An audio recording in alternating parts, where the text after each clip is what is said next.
C'est parti. Bonjour à tous. Donc, je m'appelle Marc-Amaury Legrand. Je suis designer graphique et tactile. Alors, pour certains, vous allez vous demander ce que c'est qu'être designer tactile.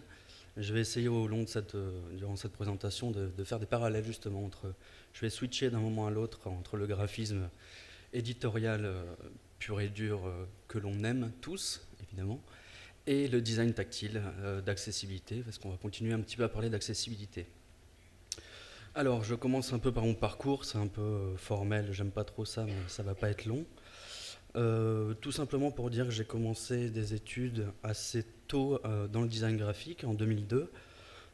J'ai commencé aussi en autodidacte à l'âge de 14 ans, tout seul. Je m'étais acheté un petit Mac avec mes économies. J'ai commencé le Illustrator et Photoshop. Et je me suis dit que c'était passionnant, étant un passionné de dessin, de pouvoir dessiner sur ordinateur. Et de là a commencé la folie du design graphique pour moi. Donc j'ai commencé par un CAP dans le Nord. J'ai continué par un bac pro à Strasbourg. J'ai un peu la bougeotte et je m'ennuie au bout de 6 mois, 1 an. Donc j'essaie de changer un petit peu de région pour rencontrer aussi différentes personnes. Et puis voilà, avoir un réseau aussi, on parlait de réseau tout à l'heure, d'avoir un réseau un peu plus important. Euh, j'ai ensuite intégré donc du coup la R à Strasbourg, Mulhouse, et pour finir du coup à l'ESSAD de Reims. Je vais vous parler tout de suite de comment le fait de travailler dans le design tactile. En fait, je suis arrivé en DNAP à Mulhouse. Alors ne me demandez pas pourquoi, j'ai assisté à un thé dansant, bon, où j'ai rencontré un couple de personnes âgées, de 80, 85 ans déjà, bien âgées, aveugles. Et je me suis dit, c'est assez intéressant, ces personnes ont vécu toute leur vie aveugles de naissance. Et je me suis dit, mais moi je suis graphiste, comment est-ce que je peux les aider en tant que graphiste purement visuel? Comment est-ce qu'on peut travailler cette antinomie de travailler à la fois pour du visuel et à la fois pour pour des personnes qui ne voient pas. Donc c'est ce que je vais essayer de vous expliquer avec la suite du PDF. Donc en arrivant, donc je passe tout de suite en fait au stage de 4e année à l'ESSAD. Parce qu'en parallèle, je garde quand même cette pratique du design graphique et de l'édition. Je suis un amoureux de typographie et d'édition et de livres à système, on va dire. Donc j'ai eu la chance de faire mon stage au département édition internationale chez Hermès. Pour la petite histoire, il y avait une annonce qui était affichée dans la salle de classe et toutes les filles de notre classe étaient autour en regardant «Je veux aller chez Hermès, c'est incroyable» et moi j'y connais absolument rien. Je connaissais pas ce qu'était la mode, je connaissais à peine la maison, je savais qu'on faisait des sacs à main et encore. Et donc, en passant le soir, j'ai pris l'adresse, j'ai risqué d'envoyer mon book qui était purement d'identité visuelle, hein, il y avait rien de mode. Et puis le lendemain, voilà, j'ai été rappelé pour commencer le lundi d'après. Donc, j'ai un attrait assez fort pour l'édition, on va dire, de luxe, c'est quelque chose qui me plaît. Parce que chez Hermès, voilà, on a la chance de travailler avec des beaux papiers, on a la chance de faire du beau marquage à chaud, du gaufrage, on a des systèmes, il y a un peu d'argent également pour développer des objets. Donc c'était l'occasion à ces jeunes designers de découvrir un peu ces nouvelles perspectives éditoriales. Voilà, donc on travaille aussi avec des artistes, de la mise en couleur, et je me suis dit qu'en fait c'était absolument ce que j'avais envie de faire. De lier le graphisme à quelque chose à la fois international qui est vu un petit peu partout et voilà une valeur assez forte, une transmission de cette maison Hermès qui est une transmission quand même de savoir-faire assez puissante et donc c'est pour ça que je vous le montre, c'est un vrai déclic pour moi dans ce parcours. Ensuite on revient à Reims. J'ai eu la chance de travailler donc du coup pour les vœux de la ville qui étaient organisés, c'était un petit concours à l'école pour savoir qui allait organiser, qui allait gagner du coup la campagne des vœux. Voilà, c'est le premier, on va dire, grand projet pour lequel j'ai pu avoir des affiches et de l'affichage public. Donc c'était assez intéressant. Pour la petite histoire, alors je ne savais pas, hein, l'affiche était composée comme ce que vous voyez à gauche. Il n'y avait pas de filet noir et il se trouve que la veille, il y avait les travaux justement de nouvel aménagement de rue Dibord pour le tram à Reims et que Clear Channel venait de changer tous ces sucettes de co et il y avait justement ce petit filet noir qui reprenait exactement le même encombrement que les 2.1 sur le 2011. Donc ça a donné une petite notion graphique en plus qui n'était pas inintéressante.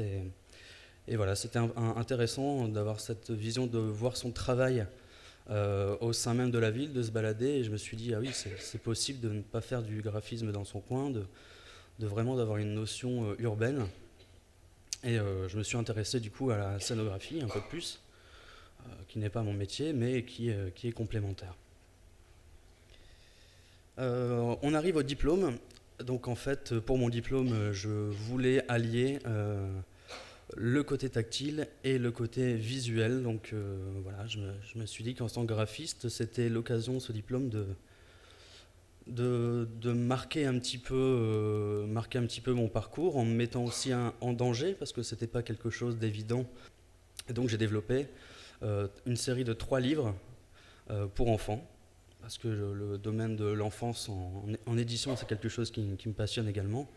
Et je suis parti du constat que en France, actuellement, on est en train de substituer le tactile et la langue écrite en braille au profit de l'audiodescription et uniquement de l'audiodescription. Donc en fait, on revient à une pensée qui est un peu moyenâgeuse, au temps de l'oralité, où en fait on écoute quelqu'un sans pouvoir à aucun moment prendre des notes, pouvoir écrire ou noter ce que la personne est en train de nous dire. Donc la pensée individuelle derrière tout ça est quand même assez pauvre, et je me suis dit, on n'a pas le droit de revenir en fait à quelque chose de spécialement oral. On a besoin du sens du toucher. Et donc dans mon mémoire qui s'appelle Point de vue, j'ai essayé de dégager un peu l'importance du toucher à l'heure actuelle dans chez nous, dans notre civilisation. C'est très important de passer par le toucher. Et donc à ce moment-là, je me suis dit, lions les deux, lions du graphisme et lions également du tactile pour développer des objets pédagogiques ou principalement pédagogiques, ouais, pour l'instant, à ce stade du diplôme. Donc vous voyez à gauche un livre pour enfants qui s'appelle Dans mon panier, utilisé en technique de thermogonflage. Donc c'est un papier qui est en plusieurs couches et qui réagit à la chaleur une fois passé dans un four et qui gonfle et qui permet de laisser la quadrille, donc la couleur, sur le papier, qui n'interagit pas du tout avec la couleur mais seulement avec le noir. Un deuxième livre sur les planètes du bout des doigts. Là aussi, l'idée de toucher les planètes pour un malvoyant, c'était quelque chose qui m'intéressait. C'est à la fois des livres pour les voyants et les malvoyants. En aucun cas, évidemment, on discrimine qui que ce soit en mettant d'un côté un public handicap et un autre un public valide.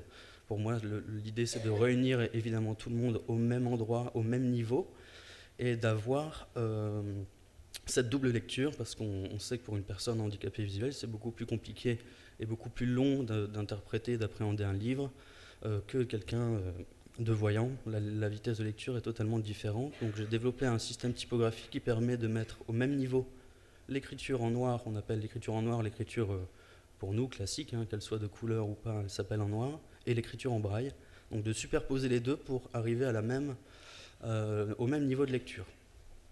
Le troisième livre, ce qui est plutôt un livre plateau, plutôt un objet, qui explique un petit peu la géométrie, les fractions, comment est-ce qu'on peut expliquer à quelqu'un qui ne voit pas comment je pourrais dire, une certaine forme de spatialité que nous connaissons depuis tout petit, parce qu'on a l'habitude d'avoir des cubes en bois et des triangles et des pyramides. Pour un malvoyant, c'est un peu plus compliqué de lui expliquer les différents angles et de lui donner un petit peu un attrait supplémentaire pour encore une fois essayer de ne pas les laisser dans leur coin, parce que c'est véritablement ce qui se passe dans les écoles, mais au contraire de les ouvrir à des choses qui soient partagées également avec nous. Alors, à la suite de l'école, donc à la suite du diplôme, le master, on était avec Claire à la pépinière d'entreprise qui venait tout juste d'ouvrir, donc qui était une super opportunité pour nous, en sortant de l'école, ne pas être lâché n'importe où, comme ça, arrivant dans Paris ou même les 7 à Reims. Donc on a eu un vrai suivi, ça c'était assez important. Donc j'ai continué des projets pour l'école de 2012 à 2015. Donc vous avez peut-être sûrement dû les voir, les annuels, les différents programmes des colloques, quelques logos, les livrets d'étudiants. Enfin voilà, c'était une petite commande de l'école qui était fort intéressante pour moi à la sortie. qui ne permettait pas d'être lâché comme ça, sans rien. Et voilà, moi qui m'intéressais toujours au domaine du luxe et qui voulais continuer à mettre à profit ce que j'avais appris, j'avais envie de voir un petit peu autre chose, et j'ai décidé d'aller à la capitale pour atterrir dans une agence qui s'appelle Cake Design, qui est une petite agence de communication visuelle spécialisée dans le luxe, où j'ai pu du coup mettre à profit ce que j'avais un petit peu appris dans les stages précédents. Donc j'ai eu l'occasion de travailler pour les D-Days, pour Manufacture de Sèvres, pour le Royal Monceau. On a fait des éditions intéressantes en haut à droite pour Marité François Girbeau autour du jean. C'était intéressant avec les couvertures, les systèmes d'édition, moi m'intéressent énormément. Donc voilà. Et à côté de ça, donc j'étais en freelance chez eux. Au bout d'un an, je me suis un peu ennuyé parce que je pensais avoir fait le tour des personnes et les perspectives de grandir chez Cake Design n'étaient pas intéressantes pour moi. Du coup, j'ai continué en freelance, seul, à essayer de trouver des partenaires pour qui travailler. Donc j'ai eu la chance de travailler avec la Fondation Bettencourt-Schuller, qui récompense des artistes et des artisans d'art et qui remet des prix tous les ans pour les artisans d'art. Donc j'ai travaillé pendant, ça s'est arrêté l'année dernière, on a fini la collaboration, ça faisait 5 ans, où j'ai pu travailler sur les supports de communication, les programmes pour l'intelligence de la main, des cartes de vœux et puis des projets annexes. C'est une sélection très rapide, on n'a pas le temps, une demi-heure, de tout présenter. À la suite de ce travail freelance, l'idée de travailler pour le jeu ne m'intéressait plus, je voulais plus passer au nous, j'avais plus envie d'être ancré dans une équipe, de partager des choses et d'aussi avoir un recul sur son travail, parce que travailler en freelance, on se dit que c'est génial, on est libre, mais le recul, on l'a très peu. Donc voilà, il faut aussi avoir un peu de jugement sur son travail, se remettre en question, travailler sur d'autres projets avec d'autres personnes dans différents champs. Et j'ai atterri dans une agence de web design pour laquelle j'étais designer graphique. Donc j'ai aucune photo parce que j'ai souhaité ne pas en mettre, c'était une très mauvaise expérience pour moi. Mais c'est important aussi de la raconter, donc le web c'est pas pour moi et je suis revenu au papier et au tactile. J'ai intégré il y a 4 ans et demi Tactile Studio, dans lequel je suis associé maintenant depuis 4 ans. Tactile Studio, donc c'est une entreprise qui conçoit des objets à destination des musées, donc des objets de médiation culturelle, qui permettent de faire un lien entre le design, la scénographie, l'architecture et le domaine du handicap visuel, mais aussi du handicap moteur. Donc une brève présentation de l'équipe. On a commencé à 7, 8, on est maintenant 18, donc ça grossit un petit peu, avec un développement aussi à l'international depuis quelques années, parce qu'on s'est rendu compte qu'en France, on avait fait à peu près une centaine de musées en France, on avait équipé en station tactile les musées, et on s'est dit qu'à l'étranger, qu'est-ce qui pouvait bien se passer. Donc on était un petit peu exploré outre-frontière pour ouvrir un premier bureau à Berlin il y a de ça 2 ans et demi maintenant, une petite antenne à Leicester, une antenne à Vienne également, et en Italie tout récemment. Et dans le futur, au Canada, dans 15 jours maintenant, on ouvre là-bas. Donc on s'est rendu compte qu'en fait, dans le domaine du handicap, il ne se passait pas grand-chose, tout du moins dans les musées. On n'avait pas forcément un accès culturel comme nous, on peut avoir en entrant dans un musée. On a facilement des panneaux, des cartels qui nous expliquent les choses. On connaît l'architecture du bâtiment parce qu'on arrive à la déceler au premier coup d'œil, mais pour un malvoyant, pourquoi est-ce qu'il n'aurait pas le droit d'aller dans un musée et d'avoir le même accès à la culture que nous?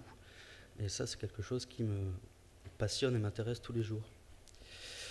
Donc l'un des plus gros projets sur lesquels j'ai pu travailler en arrivant chez Tactile Studio, c'est la retranscription tactile de l'œuvre de Gustave Courvier qui s'appelle L'Atelier du peintre. C'est une œuvre qui est au musée d'Orsay, qui était en rénovation pendant 2 ans, 3 ans, mise sous vitrine et exposée aux personnes pour montrer justement qu'elle était en rénovation.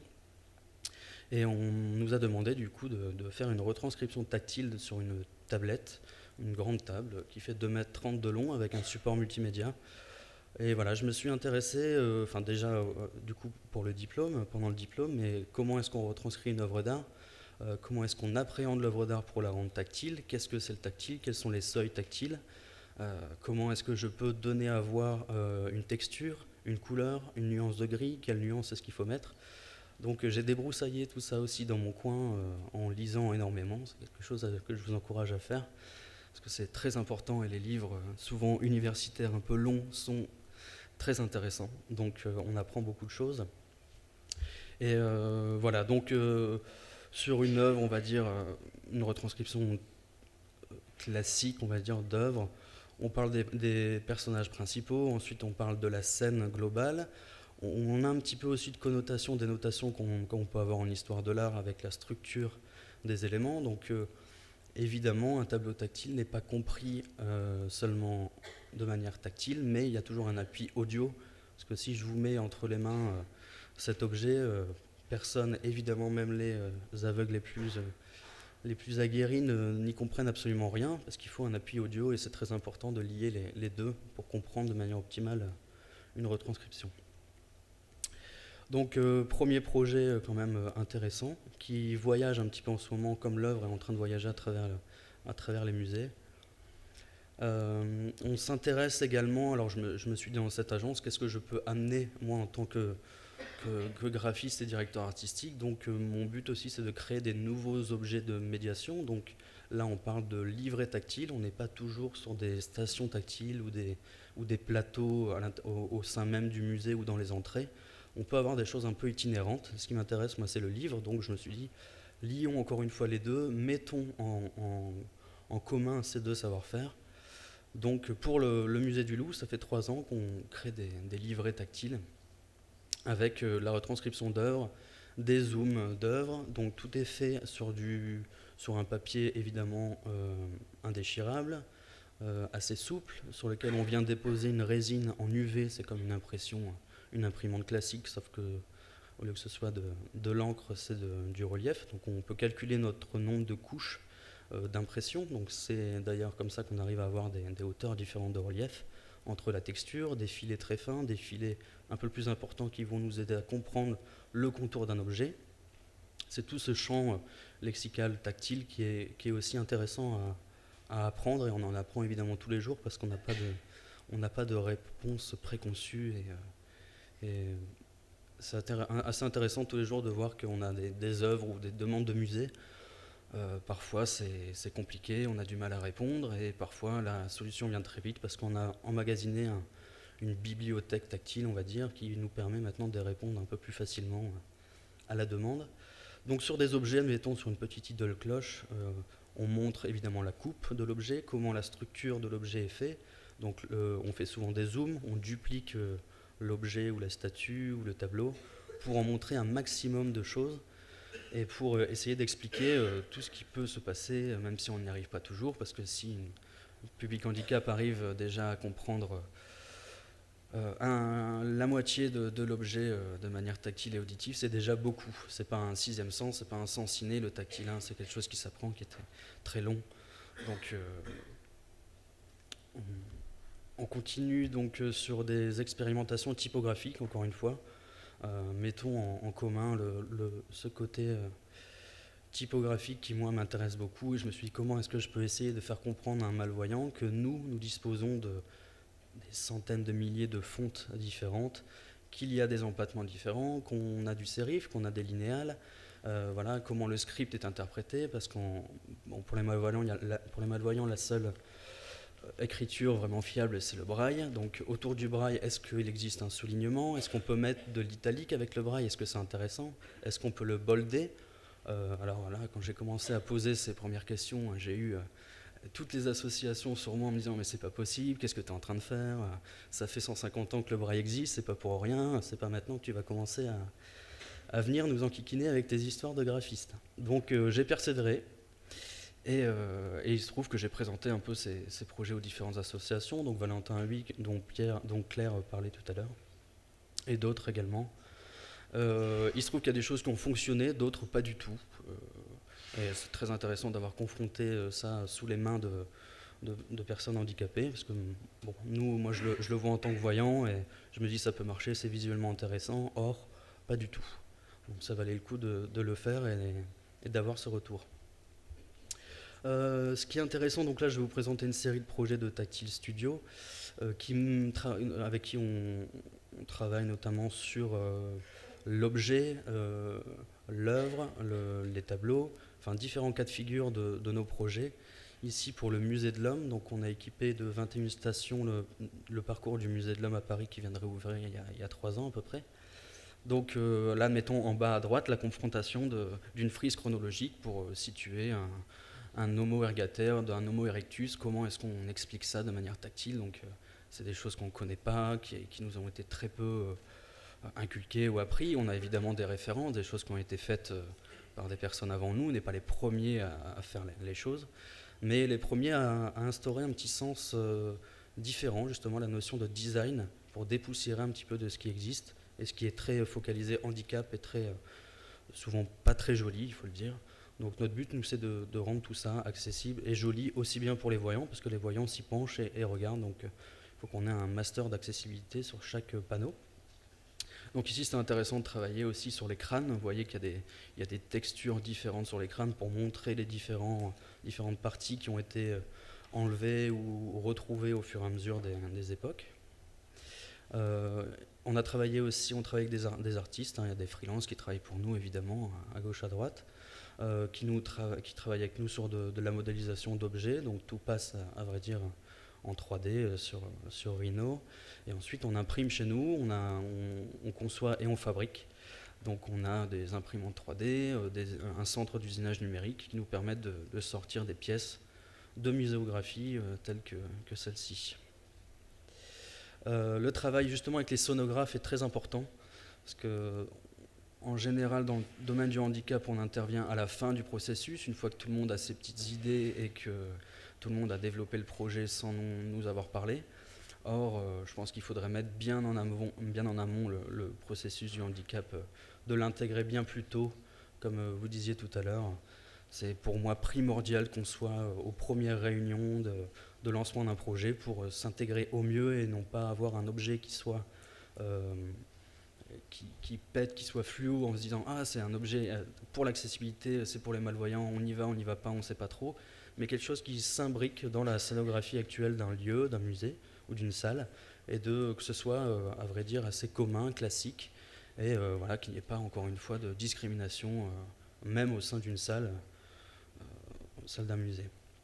Donc ici pour un musée où on devait expliquer les flocons de neige, ce qui n'est pas évident non plus. Parfois on n'a pas les réponses, hein, parfois c'est compliqué, et puis on baisse jamais les bras et on essaye quand même de sortir quelque chose. Donc ici il y a un flocon de neige sous différents aspects imprimé en impression 3D pour un musée à Bonn. Et une personne à gauche, malvoyante, avec son chien qui passe un peu de temps pour découvrir. Alors, je parle beaucoup de tactile, mais il y a aussi différents niveaux de cécité. Tout le monde n'est pas aveugle et les malvoyants parfois voient juste mal et tout le monde n'est pas plongé dans le noir. C'est un non-dit, c'est faux. Donc on a des perceptions, des nuances de gris. Donc on travaille aussi sur la retranscription d'œuvres pour du multimédia, donc de l'écran, de l'iPad, pour des parcours sensoriels qui sont faits au sein même du musée.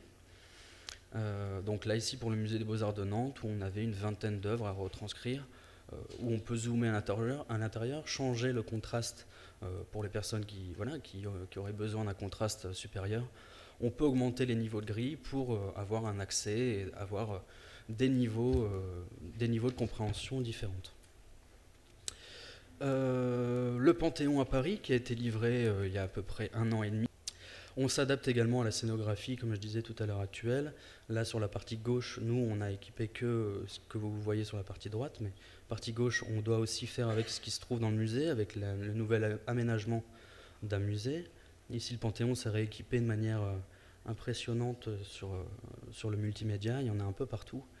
Et donc, il faut réussir à s'intégrer sans trop dénaturer, encore une fois, mais en étant assez présent pour donner l'envie d'aller toucher et l'envie aussi de discriminer des choses où quand on va dans les musées on ne voit pas spécialement, on ne voit pas toucher les œuvres, c'est plutôt l'inverse.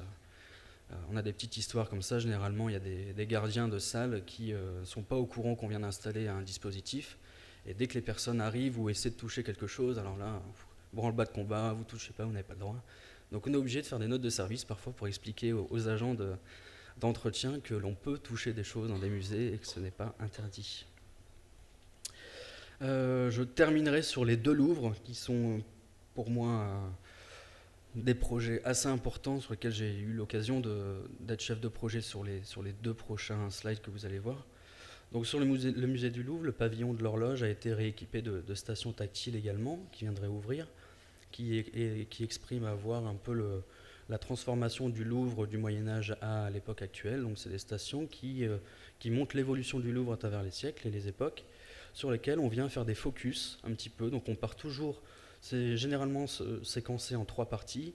Une vue un peu topographique, géographique, une vue aérienne, on va dire, du bâtiment sur la partie gauche. On zoome un petit peu plus et on arrive sur une façade ou quelque chose d'un peu plus important. On va toujours dans cet effet de zoom, c'est assez important pour nous, et puis pour le domaine du handicap, c'est quelque chose qui marche assez bien, c'est une prospection qui fonctionne. Donc on a une façade rétroéclairée, usinée en corian, donc avec des matériaux évidemment résistants, lavables, et sur la partie droite, on vient faire un zoom un peu plus prononcé de ce qu'on a un petit peu découvert au milieu, mais pas suffisamment. Donc là, un chapiteau corinthien qui est grossi pour comprendre les feuilles d'acanthe et ces choses-là. Donc encore une fois, on s'adapte à la scénographie, donc on n'a pas travaillé sur le mobilier. Généralement, on fabrique en 80% des cas notre mobilier. Là, on s'adaptait à une scénographe brillante d'ailleurs pour le Louvre. Si vous avez l'occasion d'aller voir son travail, c'est très beau.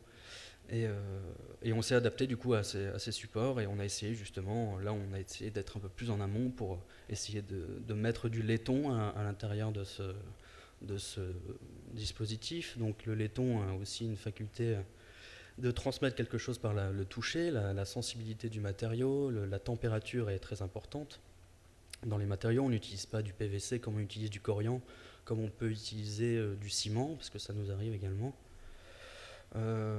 Voilà, donc moi ce qui m'intéresse, c'est que voilà, on a typiquement là un sujet assez clair, un chapeau un casque qui a été retrouvé, qui est le chapelle de Charles VI, qui a été retrouvé au fond d'un puits, et évidemment intouchable, et on le voit presque pas. Donc nous, en fonction des références et des sources qu'on peut avoir des clients, ça aussi c'est une partie du métier qui est très très intéressante et qui me passionne chaque jour, c'est qu'on reçoit des sources, des documents, des PDF historiques, originaux parfois, ou des scans qui viennent d'être faits de vieilles pièces ou de vieux livres, et on a la chance d'avoir entre les mains des documents assez vieux, et voilà, des fonds qui ne sont pas donnés à tout public, et c'est bien dommage.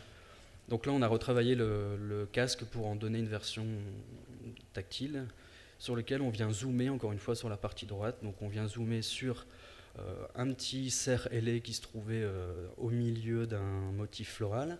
On a un peu de typographie, donc là j'ai bien essayé de replacer aussi de la typo gothique tactile, parce que je me suis dit que voilà, à l'époque on écrivait en gothique, donc pourquoi est-ce qu'on montrerait pas ça non plus au public malvoyant. Et puis la petite couronne de lys. On vient de là, c'est tout récent, c'est l'un des derniers projets du Louvre à Abu Dhabi, donc on a eu la chance de remporter le marché d'accessibilité pour l'ensemble du musée. Il y a une première partie qui a été livrée, donc de 7 stations, on en a 14 à faire. On y retourne à la fin du mois, c'est pas terminé, il y a beaucoup de travail, parce que c'est aussi très politique, le côté politique est aussi intéressant, de savoir ce qu'on peut faire et ce qu'on ne peut pas faire. Il y a des choix de couleurs, travailler aussi pour le monde de l'islam, c'est aussi hyper intéressant, et c'est pas du tout les mêmes références que l'on peut avoir. Donc je voulais mettre cette référence là pour montrer que voilà, on peut aussi s'amuser en Orient, et qu'il y a plein de choses à faire, notamment là sur un petit Osiris qu'on a redonné. Donc on scanne généralement l'objet en 3D, on fait du scan in situ au sein même du musée, généralement dans la conservation, on va dans les, comment on appelle ça, dans les réserves. On va scanner l'objet, et ensuite c'est intéressant de le revoir en confrontation à côté de l'original. Donc là, évidemment, c'est pour ça que j'ai mis cette photo, c'est que je vous disais tout à l'heure qu'on commence de gauche à droite. Là, compliqué, on lit de droite à gauche. Sauf qu'il y a aussi des Européens qui vont dans ce musée. Comment est-ce qu'on fait du coup pour avoir une lecture optimale des deux parties? On peut dire ça comme ça. Et donc en fait, on réunit l'objet central qui doit être lui touché et l'objet central au milieu de la pièce. On a un cartel qui est à droite, qui comporte de l'arabe, du braille, de l'anglais et du français. Donc jongler avec des langues et des sens de lecture différentes, c'est aussi un casse-tête, parce que je n'ai absolument jamais lu un mot d'arabe et je suis en train d'apprendre des choses en typographie qui sont vraiment passionnantes.